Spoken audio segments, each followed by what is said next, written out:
In the book Le Chant de Maldoror, written by Comte de la Montre, some French guy, yes. Forgot to ask how that's pronounced. In 1869, the main character, Maldoro, has sex with everything. Angels, nuns, lamps, corpses, etc. But the best thing he has sex with is a shark. Our next reader really liked that one. If he could go on a date with anyone, he'd choose UNLV alum Guy Fieri, who would feed him right trash can nachos. And his nightmare date, it happened at Kiss Mini Golf. There was poor ventilation, a nasty smelling artificial stream, but worst of all was the black lights. Black lights which revealed dozens of previously invisible grease stains on his pants, which stood out and painted a slanderous picture of his private behavior. Please welcome Ph.D. candidate in poetry, Oscar Oswald. Yeah, so that book where the guy fucks a shark, it's really meant a lot to me over the years. It's by Loutremont. I'm probably saying that wrong too, but you should check it out. Not just for the shark fucking, but for the skull fucking, and for like the corpse fucking, and he fucks God. No, those are sort of the less explicit scenes, and you might want to check that out. Anyway, here's some poems. There are many greens. The machine is self-sufficient, and here we are, a drop in pressure. Ancillary, we drive below the ether, parting from our thoughts. Fire, freezing, elocution. That literature between deep brows, covenant like oppression's severed scent. What's alive is lovely, betrays us, like patterns over time. The weaker points to strongest. Weaker wells of ink, so clearly heard, inches deep inside. Now we repent to flutter, revived, cooled, collected in some clouds, trampled down through global noon. We say prayer with binary effectiveness. Open sesame, repeat. Open season for the sake of elocution, repeat. Bells, from now and then, to speak of size. Hold on to what you spur. Its future is your chance. A precious droplet entering a gallery from pleasant rain. There's no description. Our satisfaction imitates the being there. We'll suture to the world we brook. A torn angel, humbled by the grass, growing underneath a flattened world. I'm there, upstairs, acclimated quickly like soldiers, selling sugary cartoons of gravity. So how will you feel to fly away? To respect the dead, a bride of flight, a glitch? The baritone of shrinking fetches sound to thinking.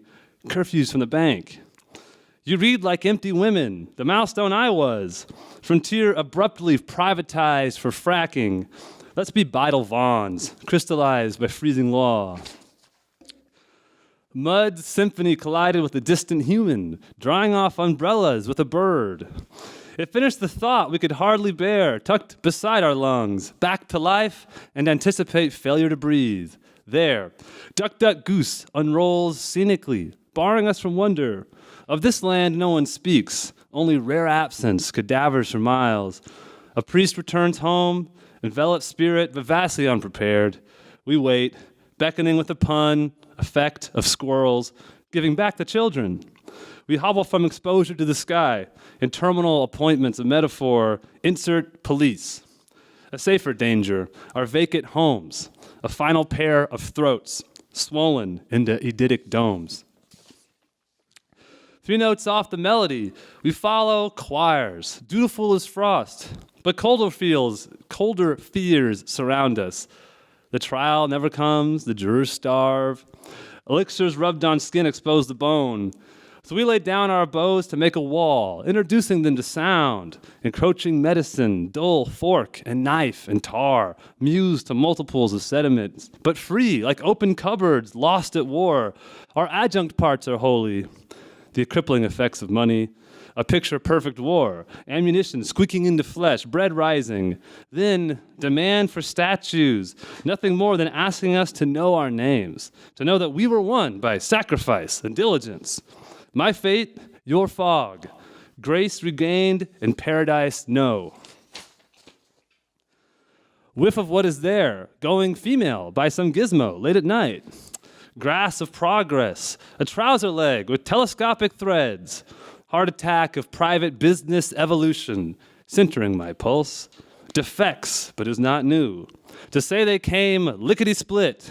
At last, a company Corolla, my soul, a montage collaged around the sun, our one relapse into leaves and rakes. Her beauty cues me, the women's feeble rations. She and me in orbit, naked, a hero is cold. To go, buckled by circumference of public park. Hear the dulcimer play, like I said. It is, concede, love's credit robs us blind, the imagination of healthy conversation. Billow, billow, I paid my bills with bombs. We're warriors in chapters. My territory explained connects debt, denuded of its currency, death. I spoke to them about that itch. On waves, so long, friend. Thunderclap. This is my last poem. I track our departure from the sanctuary with clockwork clouds and ballpoint stones. Limitations end. What heirlooms we carry, I trade for souvenirs. All visions exchanged in strangers' arms. The streets along our way softly lit with destinations. From here, we walk together to a lecture in the desert to return with feathers in our mouths. Flowers weave quiet rows along a rubbled fence. Someone is summoning their citizens to brush the stone. What I hear swiftly swallows me, while from each riverbank sounds fold into our palms, and routed earth still bears the old retreat beyond the flames into the ceasefire. I remove my name. I was a child in the sculpture garden, and now I see cottonwoods again as someone fires glass and all authority is known. It rains. People stretch bright hammocks. I rest beneath the olive trees and grow transparent. Here is the trail that weaves between our fountains, and here the sleep is swift and falls like curtains over stone. At last, we ourselves are eidolons. I trust myself to bright conditions, and we declare the truce, condemning fire. Thank you.